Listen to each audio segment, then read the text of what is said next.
Morning student. मैं वीना साहा। मैंने lockdown में चैनल तैयार किया था ताकि घर में बैठे बच्चे साइंस की पढ़ाई हिंदी मीडियम में आसानी से समझ सके, है ना। मैंने पूरी कोशिश की है कि आपको अच्छी तरह से मैं समझा पाऊं और आप लोग भी थोड़ा ध्यान देंगे, ध्यान से सुनेंगे और रीडिंग लगाएंगे। आप लोग को बुक की कोई आवश्यकता नहीं है। कहीं भी आप लोग को ना कोई नोट्स ना ही बुक का जरूरत है। अब मैं लाइन बाय लाइन में पढ़ा रही हूँ। एक भी लाइन को भी मैं उसको क्लियर करूंगी। एक एक क्वेश्चन को मैं सॉल्व कर रही हूँ, है ना। इसलिए आप लोग को बुक की आवश्यकता नहीं है। जो जहां वहीं बैठे बैठे इसकी पढ़ाई को आराम से कर सकते हैं। ठीक है। तो कल मैंने वर्क एंड एनर्जी में 164 पेज तक पढ़ाया था, जिसमें एक क्वेश्चन मैं बता रही हूँ। कल मैंने क्वेश्चन बतलाया था। एग्जाम्पल है 11.1 का, किसी वस्तु पर 5 न्यूटन बल। तो ये मैंने कल बतलाया था और आज मैं बतला रही हूँ क्वेश्चन नंबर 1। क्वेश्चन नंबर 1 है।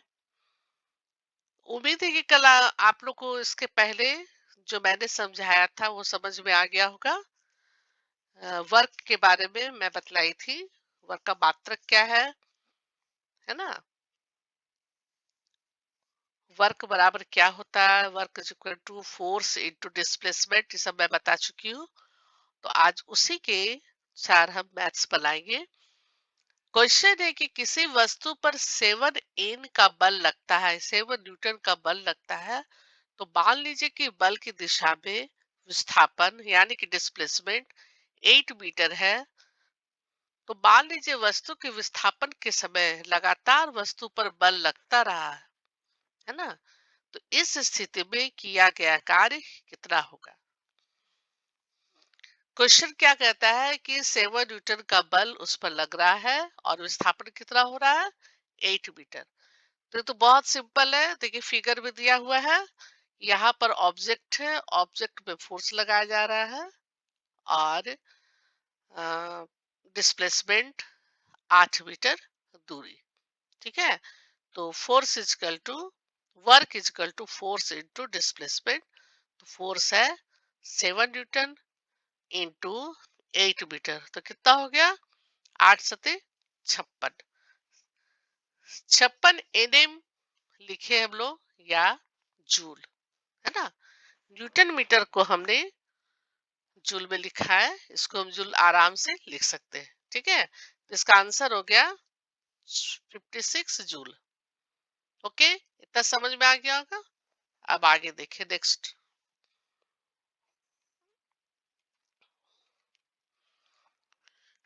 एक अन्य स्थिति पर विचार करें कि जिसमें बल तथा विस्थापन एक ही दिशा में है। ठीक है।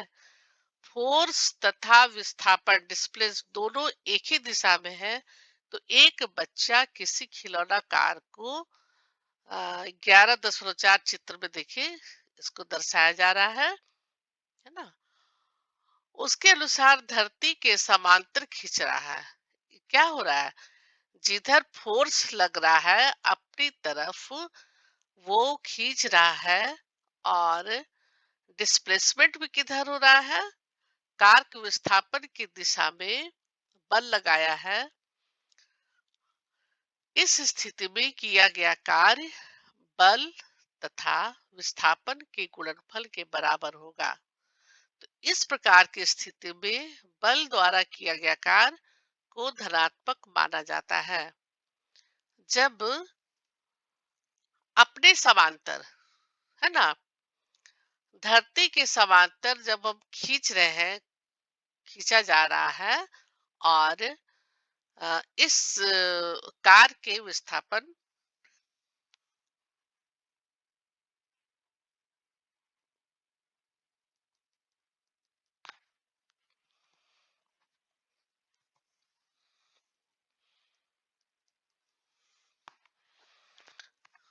विस्थापन की दिशा में बल लगाया है। तो इस स्थिति में किया गया कार्य बल तथा विस्थापन के गुणनफल के बराबर होगा।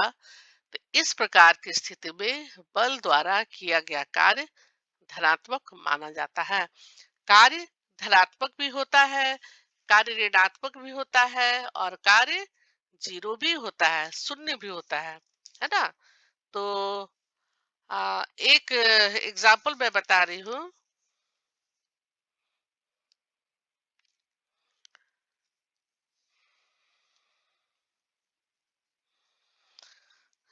जैसे कि जब किसी ऑब्जेक्ट को, किसी वस्तु को जब बल लगा रहे हैं, है ना, उसका विस्थापन और बल कॉस 0 डिग्री एंगल पर पड़ रहा है ना। तो वहां पर यहाँ हम इसको मानेंगे धनात्मक। कौन सा कार्य हो रहा है? धनात्मक कार्य हो रहा है। यदि किसी, मान लीजिए कोई नीचे खड़ा हो, कोई व्यक्ति नीचे खड़े हो और ऊपर से कुछ गिरा रहा है ना, ऊपर से कोई ऑब्जेक्ट गिराया जा रहा है, तो वह कहाँ गिरेगा? वह धरती पे गिरेगा, है ना। कोई ऑब्जेक्ट को ऊपर से गिरा रहे हैं तो वह कहाँ गिरेगा? वह धरती पर गिरेगा। और वहां पर कौन सा बल लग रहा है नीचे? गुरुत्व बल लग रहा है, गुरुत्वाकर्षण बल लग रहा है। और विस्थापन किधर हो रहा है? वो भी धरती पर हो रहा है, नीचे की ओर हो रहा है। और बल भी हम नीचे की ओर लगा रहे हैं, ऊपर से गिरा रहे हैं, और डिस्प्लेसमेंट भी नीचे की ओर हो रहा है। हाँ, ऐसा में क्या होता है कि धनात्मक कार्य पृथ्वी के गुरुत्व बल की दिशा में किया गया कार्य धनात्मक कार्य कहलाता है ना। पृथ्वी पृथ्वी के गुरुत्व बल की दिशा में किया गया कार्य धनात्मक कार्य कहलाएगा। और ऋणात्मक का अर्थ यह हुआ कि पृथ्वी के गुरुत्व बल के विपरीत कार्य हुआ, है ना। जैसे कि विस्थापन आपका ऊपर की ओर हो रहा है और किसी ऑब्जेक्ट पर जो हम बल लगा रहे हैं वह वो गुरुत्व बल लगा रहा है, वह नीचे की ओर लगा रहा है, धरती की ओर लगा रहा है। और ऑब्जेक्ट को ऊपर की ओर वो उठ रहा है, वह समाज जो भी है वह ऊपर की ओर उठाया जा रहा है, ऊपर की ओर उठ रहा है। तो इसका डिस्प्लेसमेंट क्या हो गया? ऊपर की ओर हो गया, है ना। डिस्प्लेसमेंट इसका ऊपर की ओर हो रहा है। तो ऐसे स्थिति में हम क्या बोलेंगे कि कौन सा कार्य हो रहा है? ऐसी स्थिति में हम कहेंगे कि कार्य ऋणात्मक हो रहा है ना। ये कार्य ऋणात्मक हो रहा है। और जब हम पृथ्वी के गुरुत्वीय बल की दिशा में अ, कार्य करते हैं, डिस्प्लेसमेंट भी पृथ्वी की तरफ हो रहा है, धरती की तरफ हो रहा है, तब हम कहेंगे कि धनात्मक कार्य हो रहा है ना। तो यहाँ पर देखिए कि ऐसे स्थिति पर विचार करें जिसमें कि एक वस्तु समान वेग से किसी नियत दिशा में गति कर रही है और उस पर विपरीत दिशा में एक अवमंदक बल एफ फोर्स आरोपित किया जाता है। अर्थात दोनों दिशाओं के बीच कौन सा कोण बन रहा है? 180 डिग्री का कोण बन रहा है, यानी कि एकदम बिल्कुल प्लेन सीधा, है ना। यहाँ पर क्या हो रहा है? 180 डिग्री का कोण बन रहा है। क्यों ऐसा हो रहा है? 180 डिग्री का कोण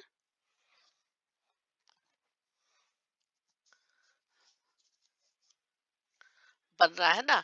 तो माना कि वस्तु इस दूरी के विस्थापन के पश्चात रुक जाती है।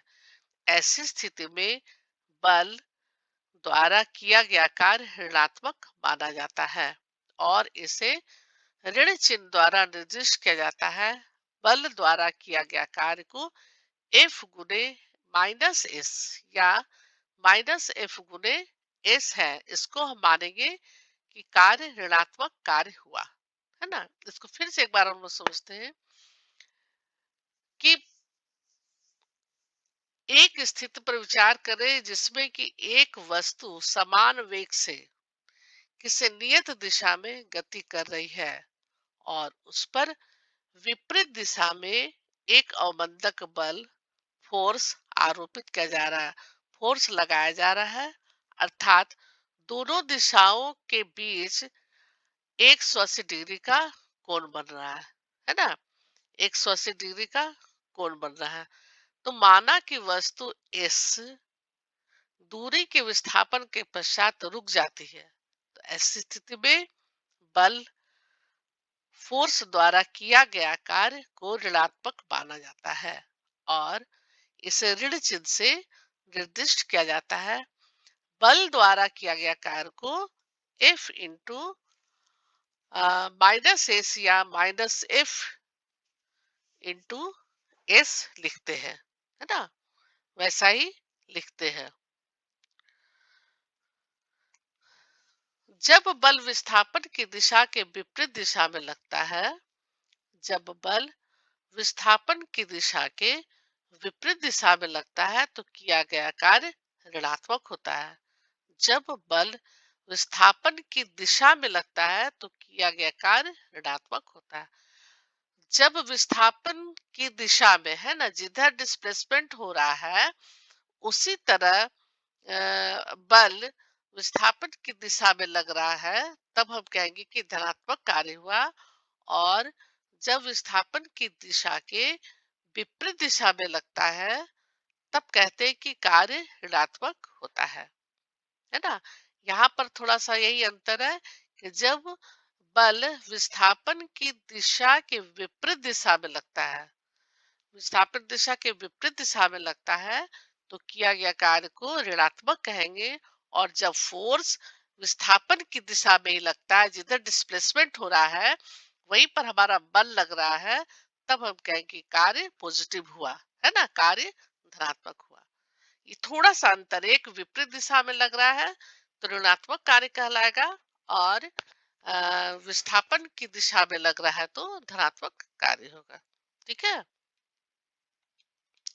उपरोक्त विचार विमर्श से यह स्पष्ट है कि किसी बल द्वारा किया गया कार्य धनात्मक, ऋणात्मक दोनों में से कोई एक हो सकता है।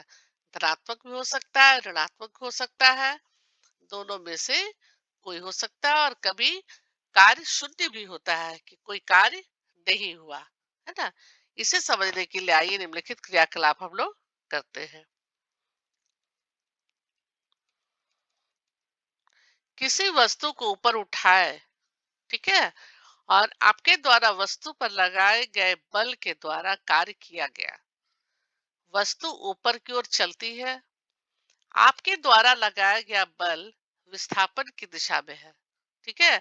वस्तु का विस्थापन हुआ, तथापि वस्तु पर गुरुत्वीय बल भी कार्यरत है, गुरुत्वीय बल भी कार्यरत है। तो इनमें से कौन सा बल धनात्मक कार्य कर रहा है, कौन सा बल ऋणात्मक कार्य कर रहा है, इसका कारण बताइए।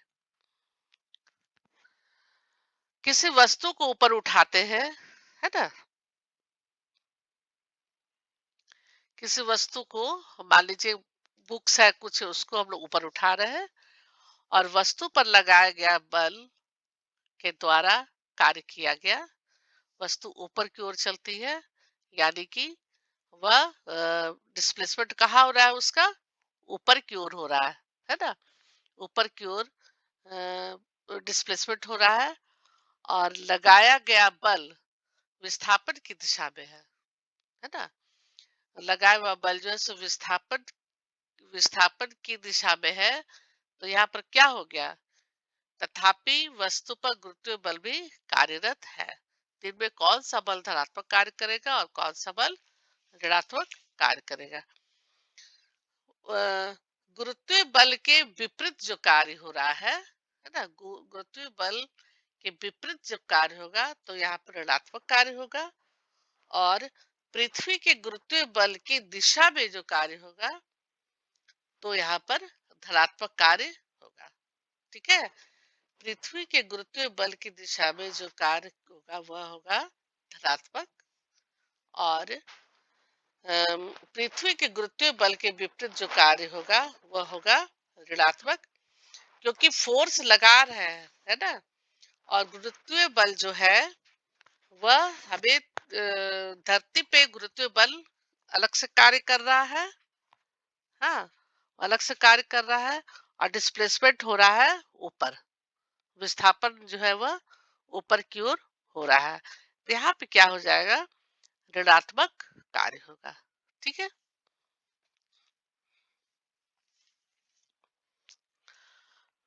एग्जाम्पल 11.2 में देखिए, मैथ एक एक कूली 15 केजी का बोझ धरती से 1.5 मीटर ऊपर उठाकर अपने सिर पर रखता है। ठीक है। उसके द्वारा बोझे पर किए गए कार्य का परिकलन कीजिए। कोई कूली जो है, एक कूली जो है वह 15 केजी का 15 केजी का बोझ धरती से कितना ऊपर उठा के वो रख रहा है, 1.5 मीटर ऊपर रख रहा है। ठीक है।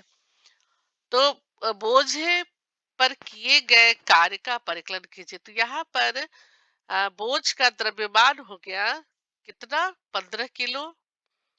और डिस्प्लेसमेंट कितना हुआ, ऊपर जो उठाता है वह कुली 15 केजी का बोझ जो वह नीचे से धरती से जो ऊपर उठा करके सिर पर रखता है, तो वह हो रहा है 1.5 मीटर। ठीक है। वह हो गया उसका एस, विस्थापन। तो कहता है कि बोझे पर किए गए कार्य का परिकलन कीजिए। तो यहाँ पर किया गया कार्य हो गया F into S. F into S, ये सूत्र तो हमको पता ही है। और यहाँ पर हम क्या करेंगे, एफ की जगह पर हमने लिखेंगे M इंटू जी, है ना। F is equal to M into A, mass into acceleration. ठीक है। तो यहाँ पर एम हो गया 15 केजी, एम हो गया 15 केजी, और जी हो गया, एक्सलेशन हो गया। अ, इसको हम एक्सलेशन की जगह पर, ए की जगह पर जी लिखेंगे, जी से डिनोट करेंगे। और जी हो गया 9.8 की जगह पर 10 मीटर पर सेकेंड स्क्वायर। ठीक है। Into 1.5 metre. अब इसको कैलकुलेशन करेंगे तो हो जाएगा 2 to 5 केजी मीटर पर सेकेंड स्क्वायर, 225 किलोग्राम मीटर पर सेकेंड स्क्वायर। ये हो गया मीटर। और कितना न्यूटन हो गया, 225 न्यूटन एम। तो न्यूटन एम को हम जूल लिख सकते हैं। तो इसलिए 225 एन एम इजकल टू 225 जे। ठीक है। तो कूली द्वारा बोझे पर किया गया कार्य कितना हो गया, 225 जूल। फिर से इसको समझ लीजिए आप लोग, ये बहुत इजी है। सबसे पहले हम द्रव्यमान देख लेंगे कि क्या है, 15 किलो है। ये हो गया मास। और डिस्प्लेसमेंट हो गया, एस हो गया 1.5 मीटर। चूंकि धरती से उठाकर ऊपर रखा है, इसलिए हम यहाँ पर क्या करेंगे, एफ की जगह पर F is equal to M into A. Formula आप लोग बहुत बनाए हैं, मास इंटू एक्सलेशन। और वो एक्सलेशन की जगह पर चूंकि धरती से उठाए, इसलिए हम यहाँ पर जी लिखेंगे।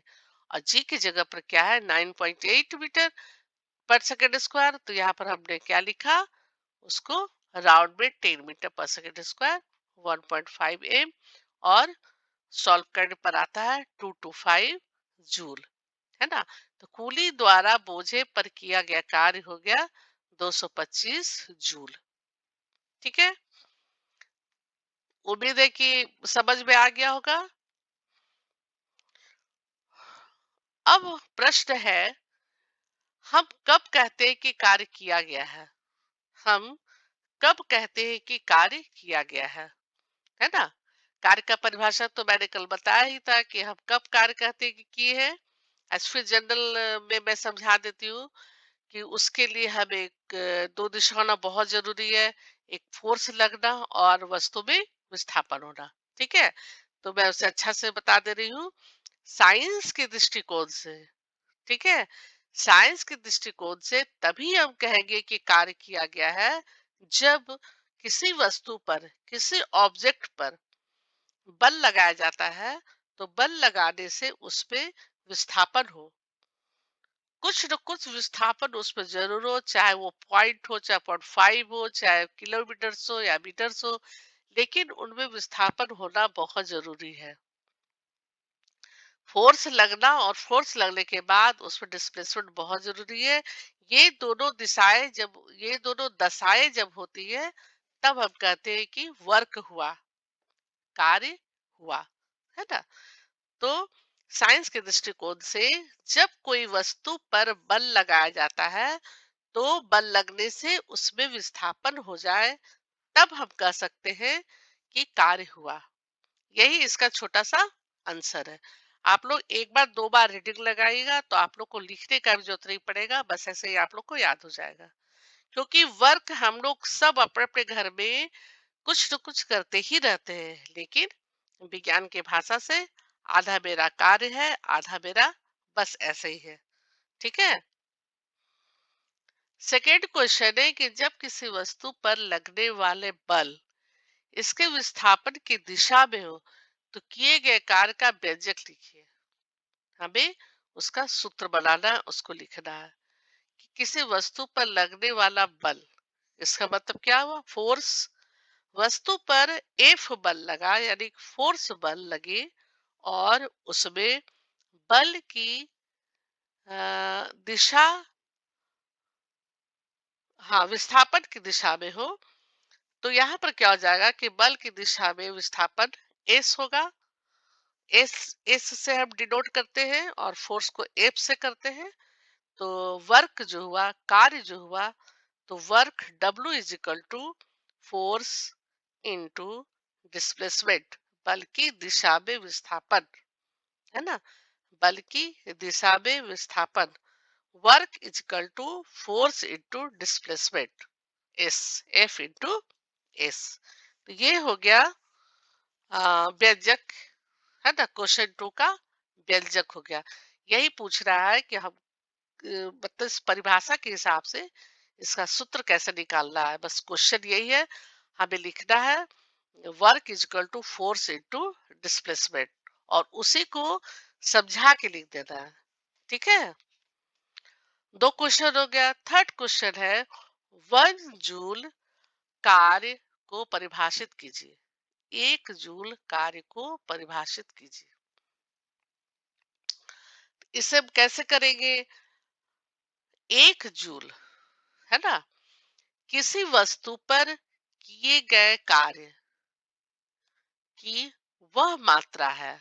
जूल क्या है, जूल मात्रक है ना, वर्क का मात्रक है। तो 1 जूल किसी वस्तु पर किए गए कार्य की वह मात्रक है जब 1 न्यूटन का बल, ठीक है, 1 न्यूटन का बल वस्तु पर लगाने से बल की क्रिया रेखा की दिशा में 1 मीटर विस्थापित कर दे।